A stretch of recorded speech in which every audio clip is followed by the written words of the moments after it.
Bienvenue pour cette nouvelle séquence qui va être consacrée donc à la recherche participative IG-PERAR, une étude qui a consisté à croiser les regards des patients, des professionnels, des chercheurs en sciences humaines et sociales pour améliorer l'information génétique à la parentèle.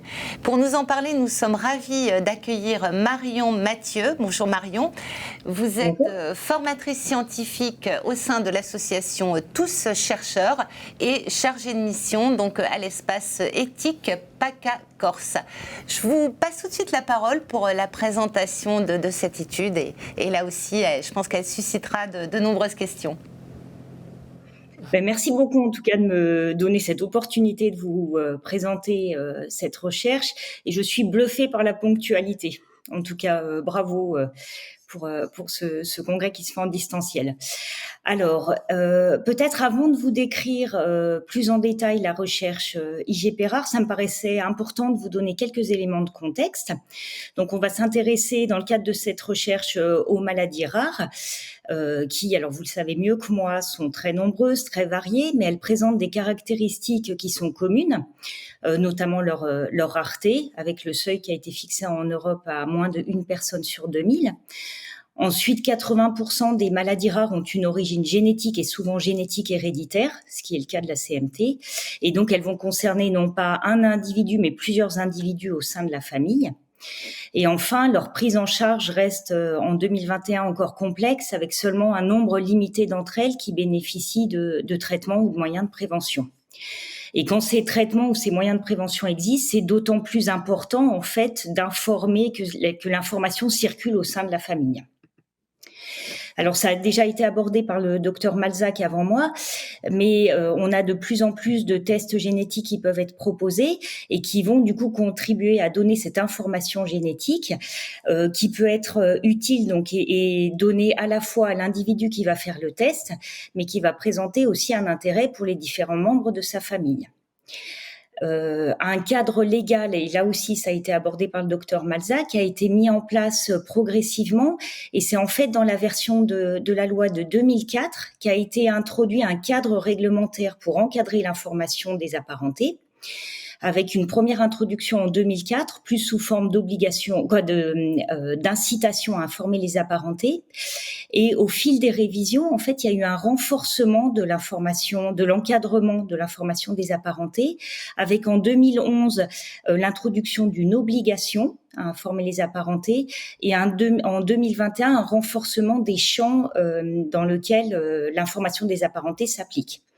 Et donc, on voit au fil de l'eau des révisions, en fait, une place de plus en plus importante qui est accordée à l'intérêt collectif, avec cette idée, en fait, d'avoir droit à être informé sur sa santé pour les apparentés, par rapport à l'intérêt individuel de la personne qui a fait le test et le droit à la confidentialité concernant ces données. Un point avant de décrire la recherche, c'est vrai quand même cette démarche d'information génétique de la parentèle, ce que je vais appeler par la suite IGP, c'est quand même une démarche singulière puisqu'on délègue en fait à une personne qui est souvent la personne malade une fonction qui relèverait plus d'une fonction professionnelle ou au moins une fonction qui nécessite une certaine expertise parce que les informations qui doivent être transmises sont complexes, sont techniques, sont scientifiques. Cette information de la parentèle se fait dans un contexte difficile puisque la personne qui va devoir informer ses apparentés vient d'avoir généralement un diagnostic récent pour elle-même à la suite d'une errance qui peut être plus ou moins longue et on le voit souvent dans le champ des maladies rares. Je l'ai dit juste avant, en fait, elle relève d'un caractère obligatoire depuis la version de 2011 des lois de bioéthique. Et en fait, le législateur avait pensé cette IGP comme quelque chose de profitable pour le parent informé, parce que ça permet éventuellement de mettre en place des moyens de prévention, des traitements, d'avoir accès à un conseil génétique, mais c'est pas toujours perçu comme tel de la part de l'apparenté qui va être informée. Et ça a été envisagé dans le cadre d'une solidarité familiale, mais on le verra, en fait, cette information peut être potentiellement délétère pour les liens familiaux. Alors concrètement, qu'est-ce qui nous a motivés pour initier ce projet ? En fait, moi, ce qui m'a motivé, puis le docteur Malzac aussi, c'était des nombreux témoignages qu'on avait de personnes ayant eu à informer leurs apparentés et qui nous remontaient les difficultés en fait auxquelles elles avaient été confrontées, avec le terme d'oiseau de mauvais augure qui revenait souvent. À côté de ça, quand on en discutait avec les professionnels, on avait une vision un petit peu différente, mais les professionnels, eux, voient les apparentés pour qui l'information s'est plutôt bien passée. Et donc, concrètement, quand on a mis en place l'objectif de notre recherche-action IGP rare, c'est pour information génétique de la parentèle dans le champ des maladies rares. Le volet principal était un volet à l'échelle nationale en France, où on souhaitait essayer de comprendre vraiment en détail les mécanismes en jeu lors de l'information des apparentés, identifier des facteurs qui peuvent être associés à une information qui passe mal ou qui a des conséquences délétères sur les liens familiaux. On avait aussi un petit volet européen pour voir en fait comment ça se passait dans d'autres pays, est-ce qu'il y avait une obligation ou qui faisait cette information des apparentés. Et notre recherche avait vraiment comme objectif d'être une recherche-action, c'est-à-dire qu'à terme, en fait, on souhaite proposer des mesures concrètes, des actions concrètes d'optimisation, d'amélioration, d'accompagnement en fait des patients qui doivent faire l'information des apparentés. Dès le début, on a voulu le faire de façon collaborative en ayant une approche multidisciplinaire et on a constitué dès le début un comité de pilotage et 3 collèges composés. Donc, il y a un collège d'associations de patients avec une douzaine d'associations dont CMT France. C'est Martine qui préside dans ce collège et qui le dirige avec moi. Un collège de chercheurs en sciences humaines et sociales et un collège de professionnels de santé comprenant des généticiens, des conseillers en génétique et des psychologues. Et donc, l'association CMT est représentée à la fois dans le comité de pilotage, mais aussi au niveau du collège association de patients. La démarche que nous avons choisie était une approche quantitative, donc basée sur un questionnaire en ligne qui a été diffusé essentiellement par les associations et très largement diffusé par CMT France. Et ce questionnaire, en fait, avait été co-construit avec les 3 collèges professionnels de santé, associations de patients et chercheurs en sciences humaines et sociales, pour essayer de se mettre d'accord tous ensemble sur tous les champs, en fait, à explorer pour comprendre en finesse comment se fait cette information des apparentés. Pour vous donner une idée, en fait, il nous a fallu 1 an pour construire ce questionnaire, ce qui équivaut à environ 300 heures de travail cumulé par les différents membres des 3 collèges. Et ce qu'on a vu vraiment de travailler ensemble, de co-construire ce questionnaire, ça a été vraiment essentiel et ça a permis de potentialiser les compétences et les expériences et avoir en fait au final un questionnaire extrêmement riche. Suite à la diffusion du questionnaire, on a pu recueillir 685 expériences d'information des apparentés qui ont été entièrement documentées. Donc, je vais vous présenter une partie des résultats globaux et on va commencer déjà à voir quels étaient les répondants en fait qui nous ont décrit ces 685 expériences d'information des apparentés. C'est très majoritairement dans 7 cas sur 10 des femmes qui ont répondu, mais c'est très souvent le cas dans le cadre des enquêtes. Dans 2 tiers des cas, il s'agit d'une personne directement malade et dans 1 tiers des cas, un parent d'enfant malade. Nous avons eu énormément de maladies qui ont été déclarées et qui concernaient les répondants, une grande diversité de maladies à la fois en termes de mode de transmission, de prévalence, d'âge de survenue, de létalité, etc. Mais parmi les 5 maladies les plus fréquentes et celle qui a été le plus souvent déclarée, donc c'est dans ce sens-là que je dis que vous vous êtes mobilisés massivement pour répondre, c'est la maladie de Charcot-Marie-Tooth. Donc je vous remercie encore énormément d'avoir participé, d'avoir répondu au questionnaire. Si on questionnait aussi les liens entre le répondant et les membres de sa famille. Et là, on a des situations assez contrastées avec le répondant qui nous dit dans un peu plus d'un tiers des cas avoir des relations assez fréquentes avec un nombre important de membres de sa famille. Donc, dans un peu plus d'un tiers des cas, le répondant voit plus de 10 apparentés au moins une fois par an. À l'inverse de ça, dans un tiers des cas, environ, le répondant a des liens extrêmement limités puisqu'il voit moins de 5 membres de sa famille au moins une fois par an. Et ça, c'était hors contexte Covid-19. Ensuite, on les questionnait pour savoir comment ils estimaient la communication au sein de la famille, à la fois pour des sujets généraux et des sujets en lien avec la santé. Dans 2 tiers des cas, les répondants nous disent que la communication se fait plutôt bien, mais pour 1 personne sur 8, elle est extrêmement difficile ou difficile. Ensuite, nous les avons questionnés sur la façon dont s'était faite l'annonce initiale pour eux-mêmes et la présentation de la mission d'IGP. Tout d'abord, par qui cette annonce initiale a été faite? Dans 2/3 des cas, c'est un spécialiste de la maladie qui a fait l'annonce initiale au patient. Dans un peu moins d'1/3 des cas, c'est un généticien ou un conseiller en génétique, et bien plus rarement, c'est un médecin généraliste. Nous les questionnions sur leur perception de cette réalisation de l'annonce initiale. Dans un peu plus de la moitié des cas, les répondants ont une perception plutôt satisfaisante, avec un temps qui a été dédié à l'annonce initiale considéré comme suffisant, une bonne compréhension par le répondant, et celui-ci estime que l'annonce initiale a été réalisée avec empathie. À l'opposé de ça, on a environ dans 1/3 des cas, 1/3 des réponses, le temps qui a été estimé comme court ou trop court pour cette annonce initiale. Dans 44% des cas, la personne n'a pas compris ou aurait eu besoin de plus d'informations. Et pour 1 personne sur 6, elle nous dit que cette annonce initiale a été réalisée avec brutalité. Concernant la présentation de la mission d'IGP, c'est dans 70% des cas un professionnel de santé qui l'a abordé. Dans les 30% restants, en fait, ça peut être soit la famille, soit l'association de patients qui a parlé de cette mission d'IGP, soit la personne ne se souvient plus qui lui avait parlé en fait de cette nécessité d'informer les apparentés. Si on s'intéresse aux professionnels de santé, c'est environ dans les mêmes proportions, soit le spécialiste, soit le généticien ou conseiller en génétique qui a abordé cette nécessité d'informer les apparentés, et plus rarement le médecin généraliste. Si on s'intéresse à la perception de la part du répondant sur la réalisation de cette présentation de la mission d'IGP, là encore, en fait, le temps a été considéré court ou trop court pour un répondant sur 5, suffisant pour un peu plus de la moitié. Pour 4 personnes sur 5, elle n'a pas eu d'indication précise sur les personnes qu'elle devait informer au sein de sa famille. Dans 3/4 des cas, elle n'a pas eu de ressources qui lui ont été transmises pour l'accompagner dans cette démarche. Et le docteur Maslach vous a parlé de cette option, en fait, si le patient ne se sent pas à faire lui-même l'information des apparentés, normalement, il peut demander à un professionnel de le faire à sa place. C'est ce que j'ai appelé la voie professionnelle. Mais dans nos répondants, plus de 3/4 des cas n'ont pas de souvenir d'évocation de cette possibilité de solliciter un professionnel pour faire l'information à sa place.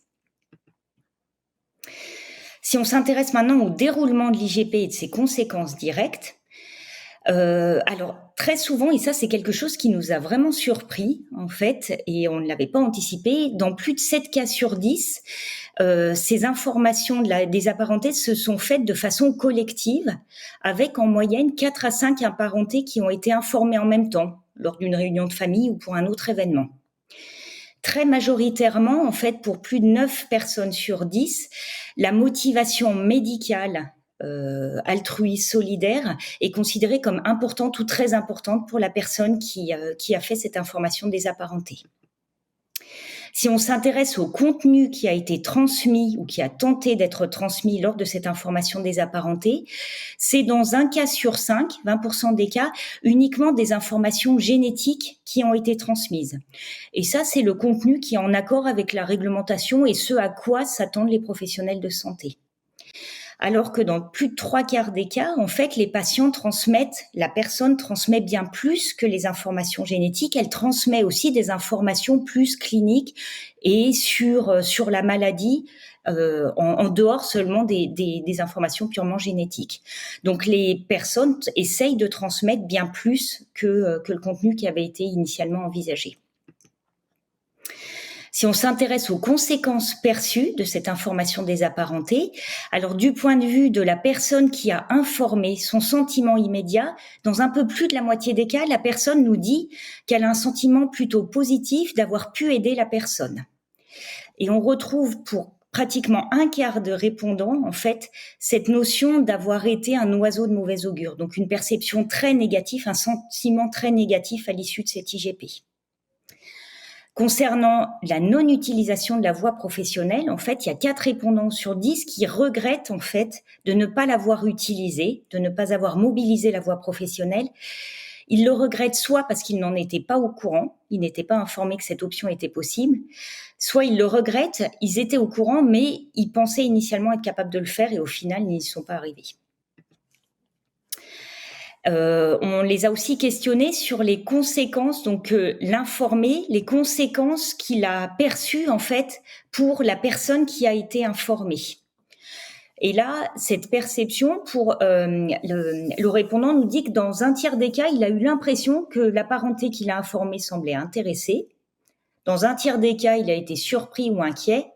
Et dans un tiers des cas, soit il n'y a pas eu de réaction, ou même de l'évitement ou de la colère. Et enfin, nous questionnions aussi, est-ce qu'il y a des démarches? Est-ce que selon eux, la parenté qui a été informée a mis en place des démarches? Par exemple, aller voir un généticien, prendre un rendez-vous pour un conseil de génétique.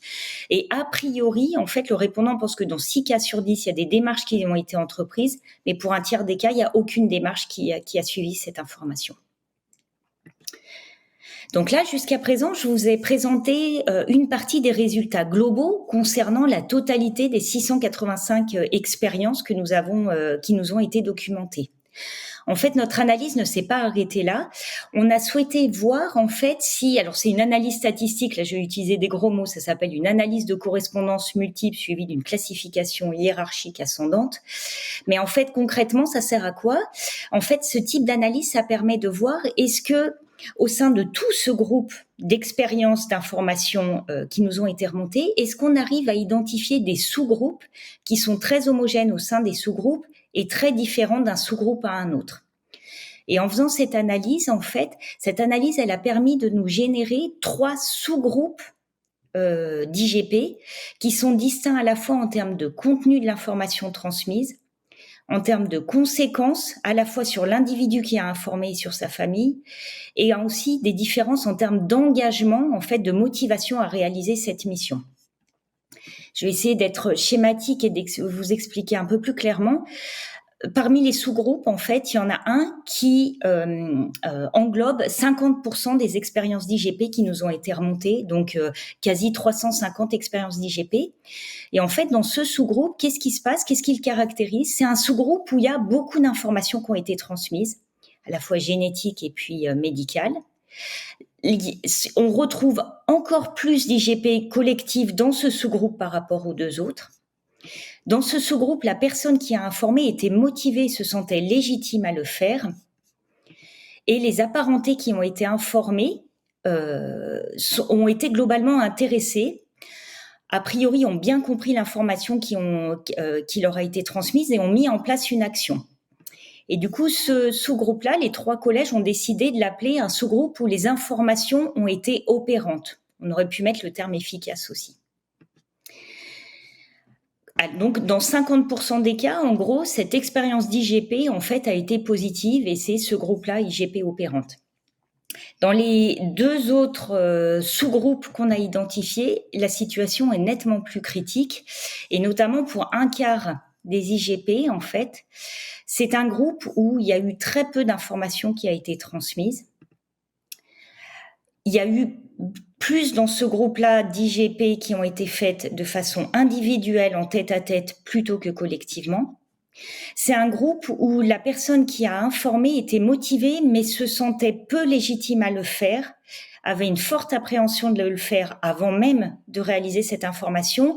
Et c'est un groupe où la personne a pris plus de temps par rapport à l'annonce initiale pour réaliser cette information des apparentés. Et dans ce groupe-là, il y a eu beaucoup plus de fois le terme oiseau de mauvais augure qui a été utilisé dans les réponses aux questionnaires. Et c'est dans ce groupe-là où on trouve des réactions beaucoup plus négatives, une perception en fait de réactions très négatives pour les apparentés qui ont été informés. Ce qui nous a poussé en fait à appeler ce sous-groupe-là des IGP contraintes. Et enfin, le 3e groupe qui correspond à 25%, donc un quart des IGP, c'est un groupe qui nous a perturbé un petit peu initialement. C'est un groupe dans lequel il y a eu, pareil, très peu d'informations qui ont été transmises. Donc cette IGP, cette information des apparentés, elle n'a pas servi à grand-chose. C'est un groupe où l'informateur, en fait, était très peu motivé investi, motivé. Il voyait pas forcément l'intérêt d'informer ses apparentés. C'est un groupe en fait où on retrouve beaucoup plus en fait l'informateur qui se rappelle même plus en fait la réaction qu'il y a eu du côté des apparentés. Ça n'a pas changé grand-chose au niveau de leur relation. Il se rappelle plus si les gens ont été intéressés et il ne sait pas en fait s'il y a des démarches qui ont été mises en place. Et ce qui nous a poussé en fait à appeler ce groupe IGP distancié, avec cette idée vraiment de détachement, de distance qui a été prise de la part de l'informateur dans cette mission d'IGP. Si on regarde maintenant les variables qui sont associées ou non à l'issue de l'IGP, c'est-à-dire des variables qui vont être associées en fait à la répartition dans chacun de ces trois groupes, le groupe où ça s'est bien passé et les deux groupes où ça s'est moins bien passé. En fait, le niveau d'études et la profession de l'informateur jouent très peu. On retrouve un tout petit peu plus d'étudiants dans le groupe des IGP distanciés, mais globalement, il y a très peu de différences. On retrouve aussi très peu de différences en termes de caractéristiques de la maladie, quels que soient les trois groupes. En termes de mode de transmission, létalité, ça n'intervient pas dans la répartition des trois groupes. Le type de professionnel non plus, que ça soit un généticien ou un spécialiste, ça n'est pas associé en fait à la répartition qu'on va avoir pour les trois groupes. Par contre, les variables en fait qui vont être associées à l'issue de l'IGP, clairement le vécu de l'annonce initiale et le vécu de la présentation de la mission IGP, ça va vraiment impacter en fait la répartition dans les trois groupes. Pour le groupe où les IGP se passent bien, en fait, donc les IGP opérantes, on a des personnes qui ont trouvé le temps de l'annonce et la présentation de l'IGP suffisant et elles avaient bien compris. Et dans le groupe où ça s'est très mal passé, on a beaucoup plus de cas avec des vécus d'annonce et des présentations de l'IGP où c'était trop court et la personne avait moins bien compris. Une autre variable qui joue énormément dans la répartition des trois groupes, c'est la communication intrafamiliale avant même, en fait, la réalisation de cette information des apparentés et les liens qui existent dans la famille. Et on retrouve, dans le cas des IGP qui se sont mal passés, des contextes familiaux où il y a des très fortes difficultés de communication au sein de la famille et des liens extrêmement distants entre les apparentés. À l'opposé de ça, pour les IGP qui se sont bien passés, c'est un contexte familial avec une communication facile et des familles qui sont soudées. L'intérêt d'avoir identifié ces différents facteurs qui jouent sur l'issue de l'IGP, pour les facteurs qui sont actionnables, notamment le vécu de l'annonce et la présentation de l'IGP, on pourrait se dire, par exemple, pour le groupe, en fait, essayer de questionner et d'adapter, en fait, les modalités de l'annonce, proposer, par exemple, une deuxième consultation, avoir un professionnel ou quelqu'un qui soit identifié pour réexpliquer, apporter des documents pour accompagner, qui seraient des choses qui pourraient être mises en place. Pour les facteurs non actionnables comme la communication au sein de la famille, par exemple, c'est des questions qu'un professionnel pourrait aborder lors de sa consultation, lors de la présentation de la mission d'IGP, et du coup être des points de vigilance. Par exemple, si le professionnel a en face de lui un patient qui a des liens extrêmement distendus au sein de la famille, peut-être insister plus sur la voie professionnelle en lui disant si vous êtes peu en contact avec vos apparentés, ça va peut-être être délicat de réaliser cette information et dans ce cas-là, un professionnel peut vous accompagner ou peut lui-même faire cette information à votre place. Et donc actuellement, en fait, on est dans cette phase, alors là vraiment en ce moment dans la phase de rédaction de l'article scientifique, mais on a aussi en tête d'essayer de réfléchir à des propositions, et ça on a commencé à le travailler avec les différents membres des collèges, donc que ça soit des documents peut-être qui puissent être construits et transmis aux patients pour les accompagner dans cette mission d'information des apparentés, réfléchir aux modalités de la voie professionnelle pour qu'elle soit plus acceptable. Ce courrier type qui est adressé est peut-être pas l'idéal, mais essayer de réfléchir sur une autre façon d'impliquer le professionnel pour accompagner les patients qui ne se sentent pas informés, même leurs apparentés. Réfléchir sur des parcours patients qui soient modulables avec des consultations supplémentaires ou le rôle des associations de patients pour aborder cette question d'information des apparentés et éventuellement aussi d'autres pistes qu'on est en cours d'exploration. Et je voulais terminer par cette diapositive pour remercier très chaleureusement les membres des 3 collèges qui ont été impliqués dans toutes les phases, notamment le collège association de patients, tout particulièrement l'association CMT, qui est vraiment le partenaire depuis le début dans le projet, et notamment Martine, que j'ai sollicité et sursollicité depuis 3 ans. Je vous remercie vraiment beaucoup. Nous vous remercions Marion Mathieu et pour cette présentation, là aussi très riche. C'était aussi un challenge de présenter les résultats en 20 minutes. Ouais. Et pour cette étude, bien évidemment, peut-être quelques mots, Martine Libani, sur cette étude, puisque vous formez un binôme. Oui, enfin non, on est vraiment toute une équipe. Et Marion a une capacité de travail phénoménale. Elle fait le plus gros du travail avec tous les autres, c'est vrai. Mais c'est un joli travail qu'on a mis en place et bientôt, j'espère qu'on va pouvoir avoir les outils. Puisque c'était ça, nous les associations de patients, on veut surtout des outils pour pouvoir aider. Voilà. Et la petite réunion que nous avons eue avec les conseillers en génétique hier, avant-hier, je ne sais plus, m'a fait remarquer qu'on devait nous donner de la documentation dans les services de génétique et auprès des conseillers en génétique, parce que finalement, ces petites jeunes-là ne connaissaient pas. Elles ne font pas appel parce qu'elles ne connaissent pas les associations. Donc c'est à nous aussi à se faire connaître et puis ça va être, je pense qu'avec les bons outils après, on va y arriver. Il n'y a pas de raison. Ah oui, ça, les plaquettes effectivement des associations, ça c'est essentiel parce que ce qui est ressorti du questionnaire, c'est aussi qu'il y avait peu de ressources qui étaient transmises et notamment des plaquettes d'associations, c'est très rarement transmis. Voilà, et ça... Il faut qu'on le fasse. Marion, il nous reste 1 minute 32 minutes. Si je vous demande les résultats qui ont pu vous surprendre lors de la réalisation de cette étude, vous auriez envie de parler de quoi ? Est-ce qu'il y a des éléments qui vous ont surpris les professionnels. Le fait que le type de professionnel n'impacte pas l'issue de l'IGP. Oui. Ça a pu être surprenant parce que...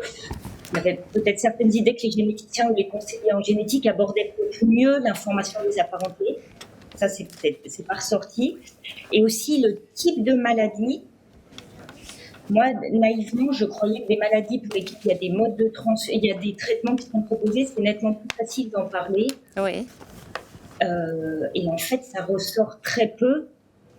Vraiment, ce qui joue un rôle essentiel, c'est la communication au sein de la famille. Et cette annonce initiale, c'est ça qui a surpris les professionnels. Et la compréhension au moment du diagnostic, comme vous l'avez très bien dit. Très bien. Ouais, ça départ. Merci beaucoup Marion Mathieu. On vous retrouve tout à l'heure pour le débat et les questions de nos internautes. Merci encore. À tout à l'heure. Salut Marie. Et nous, on se retrouve dans quelques secondes donc avec notre session suivante qui va être consacrée à la nutrition, se nourrir comme un sportif. Et nous avons donc le grand plaisir d'accueillir le docteur Frédéric Arndt. Donc à tout de suite. Merci beaucoup.